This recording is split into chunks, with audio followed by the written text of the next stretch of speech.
No kings! No kings! যে দেশের জন্ম হয়েছিল রাজতন্ত্রের শৃঙ্খল ভেঙে, সেই আমেরিকার আকাশ এখন নো কিং স্লোগানে প্রকম্পিত।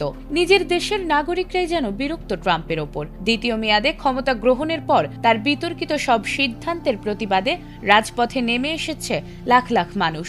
ওয়াশিংটন থেকে লস অ্যাঞ্জেলস, সবখানে সাধারণ মানুষের একটাই দাবি, গণতন্ত্রের পবিত্রতা রক্ষা করা। এবারের আন্দোলন মার্কিন ইতিহাসের সব রেকর্ড ভেঙে এক নতুন মাইলফলক স্পর্শ করেছে, যা প্রমাণ করে দিচ্ছে মার্কিন জনগণ তাদের গণতান্ত্রিক অধিকার রক্ষায় কতটা আপোষহীন। তবে কি শেষ হতে চলেছে ট্রাম্পের ক্ষমতার মসনদ? যুক্তরাষ্ট্রে আবারও উত্তাল হয়ে উঠেছে রাজপথ।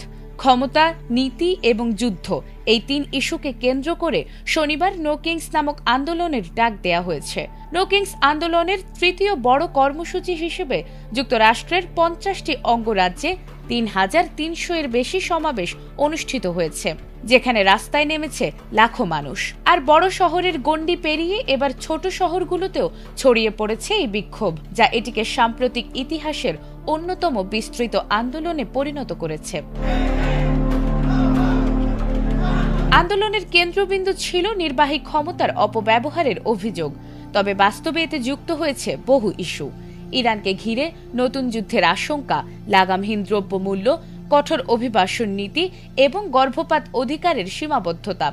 এসব কারণে প্রেসিডেন্ট ডোনাল্ড ট্রাম্পের বিরুদ্ধে জন অসন্তোষ আরও তীব্র হয়েছে।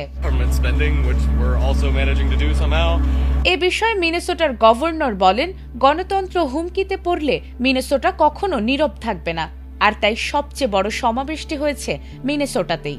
অন্যদিকে লস অ্যাঞ্জেলসেও লক্ষাধিক মানুষের ঢল নামে।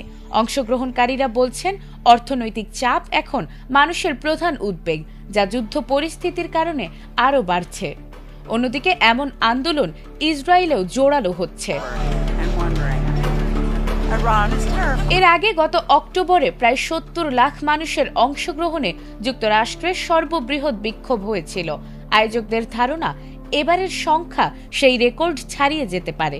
এই আন্দোলন ছড়িয়ে পড়েছে Rome, Paris, Madrid, Amsterdam, Sydney ও টোকিও সহ বিশ্বের অন্তত 15টি দেশে। সব মিলিয়ে দাবানলের মতো ছড়িয়ে পড়ছে নো কিংস আন্দোলন, যা একটি বৈশ্বিক প্রতিবাদের প্রতীকে পরিণত হচ্ছে।